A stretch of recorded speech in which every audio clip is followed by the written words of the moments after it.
Bonjour, bonjour la grande famille, j'espère que vous allez bien. C'est toujours votre formateur Trésor assez Bright. Mes amis, j'ai fait cette petite vidéo aujourd'hui pour parler de choses hyper importantes. Aujourd'hui, nous allons parler de comment passer un test de conduite dans les camions MT-6 et le réussir. Qu'est-ce que vous devez faire pour réussir un test et qu'est-ce que vous ne devez pas faire. Alors mes amis, je vous rappelle de vous abonner et d'activer votre cloche de notification pour ne rater aucune de mes prochaines vidéos. Mes amis, si souvent je fais des vidéos, je vous supplie si souvent de vous abonner. C'est parce que quand vous vous abonnez dans ma chaîne et que vous mettez la pouce bleue là, donc vous likez la vidéo, vous la partagez, cela fait promouvoir ma vidéo. Donc YouTube va prendre ma vidéo et distribuer ça chez beaucoup de personnes. Et cela m'aide aussi à être vu par nombre de personnes. Cela me motive pourvu que je puisse vous faire des vidéos. Peu importe ce que vous allez demander comme explication, je vais le faire. Aujourd'hui, je vous parle de comment passer un test dans les camions MT 6. Vous savez, c'est le camion que j'ai ces derniers temps. Mais aujourd'hui, à présent, nous avons un camion MT 86. Donc, c'est le même schéma de vitesse avec les camions MT 6. Mais la différence, c'est que sur les MT 6, nous avons 8 rapports. Et sur les MT 86, nous en avons 7. Alors, que faire pour réussir un test de conduite? Étant professionnel, je dirais professionnel ou semi-professionnel, quelqu'un qui vient de recyclage, comment tu peux passer ton test de conduite et le réussir facilement tout en évitant de petites erreurs. Suivez bien cette vidéo, suivez bien mes explications. Si souvent mes vidéos sont explicatives, je ne fais pas des vidéos vous montrant, vous démontrant ce que les autres font jamais. Mes vidéos, je les fais en vous expliquant pourvu que vous compreniez que j'ai vraiment le souci de vous former et de vous donner des bonnes matières, des bonnes choses que beaucoup peut-être payent pour ça dans des auto-écoles. Mais moi, je le donne gratuit. Je vous rappelle de vous abonner, d'activer la cloche de notification, de liker la vidéo, de la partager avant que nous commencions nos explications. Sans pour ne pas perdre le temps, nous commençons avec nos explications. Pour passer un test de conduite, quelles sont les erreurs à éviter? La toute première erreur, comme beaucoup je dirais des recyclants, ceux qui viennent des recyclages, qui viennent passer des tests de conduite, des conduites, je veux dire, la plus forte erreur que commettent ces gens-là, c'est quoi? C'est la peur. Ils ont peur d'abord. Ils ont peur. Vous savez, la peur, c'est un démon. Si tu as peur, ça veut dire que tu as d'abord des doutes en toi-même. Tu ne pourras même pas réussir. Or, il faut avoir l'audace, il faut oser. Comme tu as déjà eu l'audace d'oser, tu as osé venir faire les tests. Et tu as eu la chance d'être permis de monter dans les camions, de passer les tests. Donc, ce n'est pas donné à n'importe qui. Quand même, toi, tu as eu cette chance-là. Tu as passé les tests, tu as échoué. Mais il y a peut-être un professionnel qui se connaît dans les domaines, qui cherche peut-être la chance de passer sur les tests, mais ne trouve pas. Alors, ne gaspillez pas vos chances parce que les chances ne viennent pas tous les jours. Parce que chaque jour, ce n'est pas dimanche. Évitez d'abord d'être peureux quand vous passez votre test de conduite. Enlevez la peur. Sentez-vous à l'aise quand vous êtes devant votre, je dirais, si c'est superviseur ou votre testeur qui vous teste. Je ne sais pas si ce sera un Chinois ou un Congolais. Si ce sera un blanc ou un noir, je ne sais pas. Soyez calme, sentez-vous à l'aise. Faites comme si vous étiez seul. Beaucoup de monde se trompe disant que non, les tests de conduite, c'est la chance. Non. Les tests de conduite, ce n'est pas la chance. Moi, je vous dis ceci. Les tests de conduite, ce n'est pas la chance. Pourquoi? Parce que les tests de conduite, s'il était la chance, donc on peut prendre même celui qui conduit la moto, venir passer les tests, comme ça il va réussir, parce que c'était la chance. Non, ce n'est pas la chance. Il faut d'abord se connaître dans les domaines. Donc il faut être chauffeur, premièrement, et la chance viendra après. Quand viendra la chance? La chance viendra dans ce sens. Écoutez bien mes explications. La chance viendra, peut-être on cherche 5 chauffeurs. Vous êtes 15. Vous avez réussi le test 10. Vous comprenez? Vous êtes maintenant 15 candidats. 10 ont réussi le test. Les 5 autres ont échoué. Alors, sur les 5 personnes que l'entreprise est en train de chercher, là vous êtes 10. C'est par là qu'interviendra la chance. L'entreprise va devoir trier ou choisir 5 personnes et dire aux autres 5 des parties, ils vont les rappeler. C'est par là qu'interviendra la chance. Mais pour la conduite, il faut conduire. Ce n'est pas la chance qui va venir mettre pour vous, changer pour vous des vitesses, accélérer pour vous, débrayer pour vous. Ce n'est pas la chance, papa. Ce n'est pas la chance. Nous commençons nos explications pour passer les tests dans les camions MT-6 ou dans tous les autres camions. Les normes sont toujours les mêmes. Premièrement, évitez d'être peureux. Enlevez votre esprit d'infériorité là. Vous pensez souvent que non, parce que quelqu'un vous fait passer les tests, donc il se connaît mieux que vous. Non. Ça, c'est la deuxième des choses. Il ne faut pas avoir peur. 1. 2. Ne soyez pas, n'ayez pas l'esprit d'infériorité à vous. Donc l'esprit de bassesse. Parce qu'il y a des gens qui viennent passer des tests. Peut-être c'est lui qui vous fait passer les tests là, votre testeur ou votre superviseur là. Il ne connaît même pas bien conduire que vous. Peut-être vous conduisez bien que lui, mais parce qu'il vous fait passer les tests, maintenant vous avez peur directement et vous pensez directement que non, lui se connaît bien en matière de conduite de plus que vous. Ok, directement vous devenez inférieur à lui. Vous voyez? Ça aussi, il faut enlever cet esprit-là. Ça, c'est D. 3. Sentez-vous comme si vous étiez seul dans votre camion. Comme si le camion vous est déjà familier. Donc, c'est votre camion de tous les jours que vous conduisez.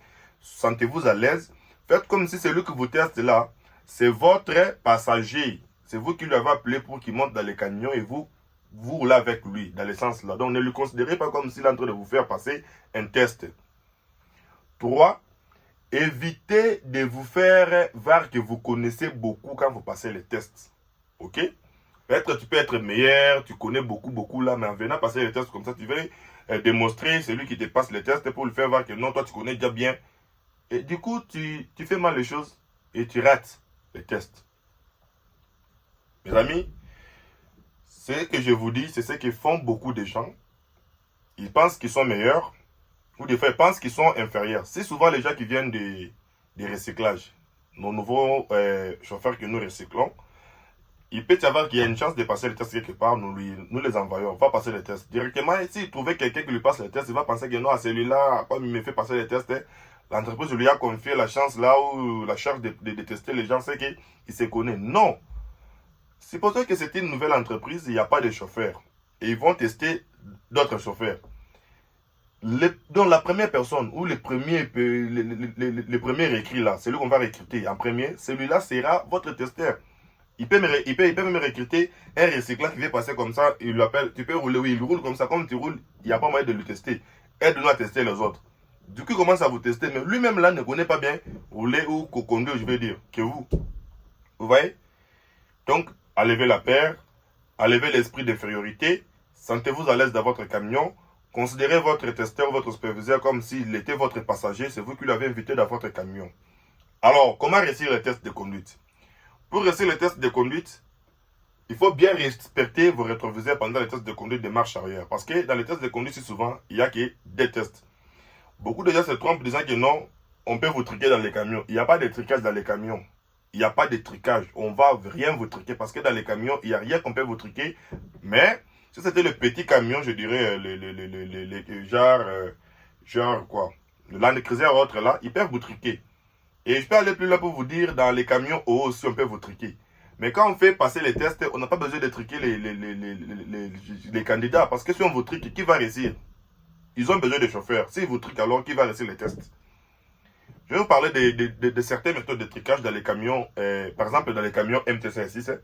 Sur les MT-6, MT-50, MT-86, donc tous les camions mining, il n'y a pas un moyen de triquer les camions pour que quelqu'un vienne échouer les tests. Il n'y en a pas. Il n'y a pas ces moyens-là.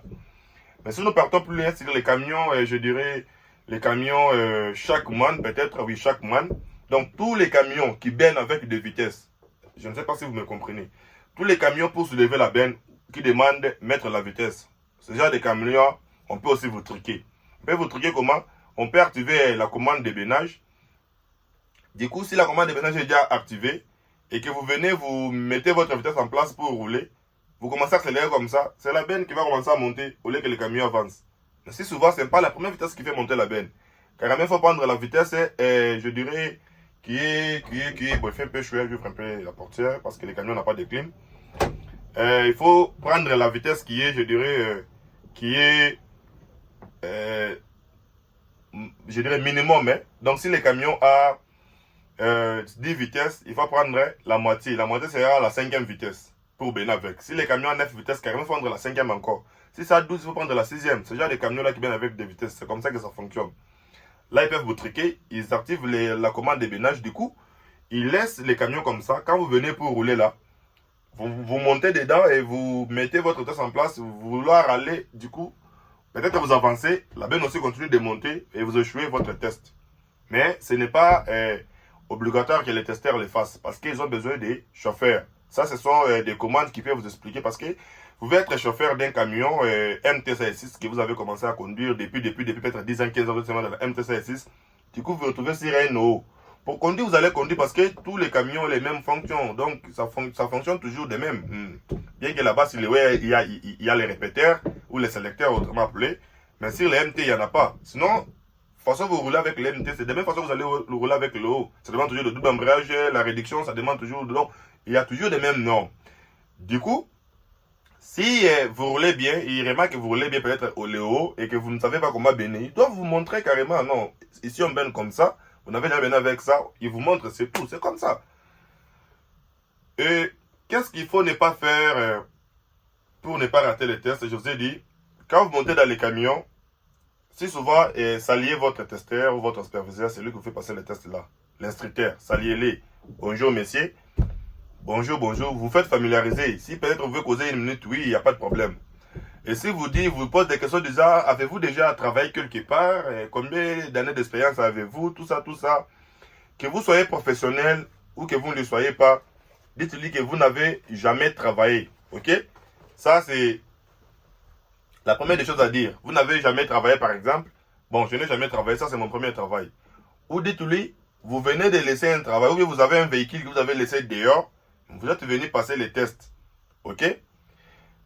Choisissez entre les deux là. Si vous dites que vous n'avez jamais travaillé et que vous restez les tests, il aura beaucoup de confiance en vous, disant que non, ce monsieur n'a jamais travaillé, mais il roule bien. Donc si on laisse les camions pour une semaine, il va améliorer, il ne va pas abîmer, il va s'améliorer encore. Parce que tu roules déjà bien, tu as bien passé les tests. Et si on te laisse ça pour une semaine, tu vas t'améliorer. Parce que tu lui as dit que tu n'as jamais travaillé. Et si tu lui dis que tu as laissé les camions dehors, mais tu es venu passer les tests, il aura plus de confiance en toi, disant que non, quand même il a laissé son camion dehors, il est venu passer les tests, donc il n'aura pas à s'inquiéter à te regarder beaucoup, te faire beaucoup de regards, non. Alors, que faire pour ne pas gâcher, je dirais, cracher des vitesses pendant les tests, pour ne pas, je dirais, faire quoi? Rater des vitesses, et pour prendre des angles pendant la marche arrière, par exemple, vous faites des tests, qu'est-ce que vous devez faire? La norme des rétrogrades pour rétrograder, ou l'augmentation de vitesse, j'espère que je vais faire une vidéo vous expliquant ça, comment rétrograder et comment augmenter les vitesses. Je vais vous expliquer ça dans une autre vidéo. Mais pour aujourd'hui, on parle d'abord des tests. Les erreurs que commettent beaucoup de gens pendant les tests de conduite. Vous êtes déjà dans les camions, votre instructeur ou testeur, soit superviseur est là à votre côté, il vous dit, allons-y. Allons-y là, ne partez pas mes amis. Ne partez, il vous dit allons-y, alors il vous a peut-être posé des questions pour savoir votre passé concernant la conduite, vous l'avez tout dit. Du coup, il vous dit allons-y. Mes amis, je vous conseille de ne plus aller. Donc ne partez pas. Permettez, je tire un peu les vitres parce qu'il fait hyper chaud là.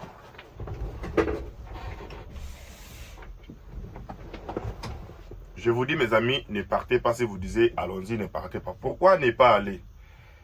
Vous devez prendre 2 ou 3 minutes pour vous familiariser avec votre camion. Vous regardez tout ce qui est dans les camions comme commande.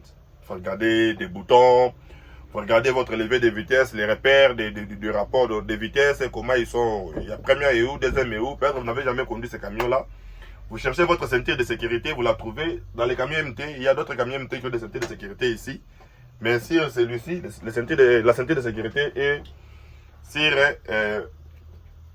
les sièges des conducteurs. Donc là où le conducteur s'assoit, là se trouve la ceinture de sécurité. Vous la retirez, comme par exemple, vous la trouvez comme ça. Il ne faut pas mettre du coup, non. Vous voyez que la ceinture de sécurité est mal gardée. Du coup, vous allez la ranger. Exemple, vous la rangez. Vous la rangez, vous la déliez. Une fois déliée comme ça, vous serrez votre ceinture de sécurité quand vous serez prêt d'aller. Il ne faut pas d'abord serrer la ceinture de sécurité aussi longtemps que vous n'avez pas encore terminé de vérifier votre camion et de checker. C'est que bon, vous ne pouvez pas faire la prise en charge pendant les tests. Peut-être ils peuvent vous demander de faire ça, mais ce n'est pas obligé.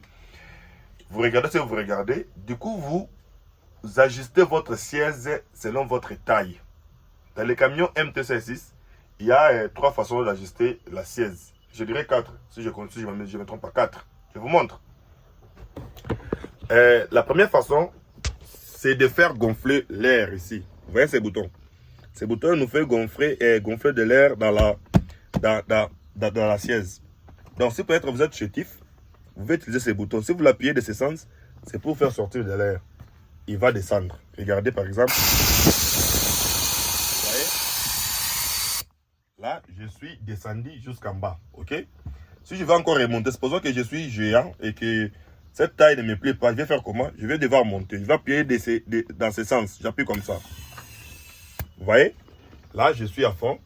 Je suis maintenant à ma taille. Après avoir ajusté ça, qu'est-ce que vous allez faire? Vous allez ajuster les dos. Les dorsales. C'est dorsal de ça. Juste par ça. Ça. Vous tirez comme ça. Quand vous tirez, il va venir. Vous voyez comme il vient? Si vous voulez aller derrière, vous les poussez comme ça. Ça vous recule. Vous mettez selon votre vouloir là où vous voulez qu'il soit. Ok?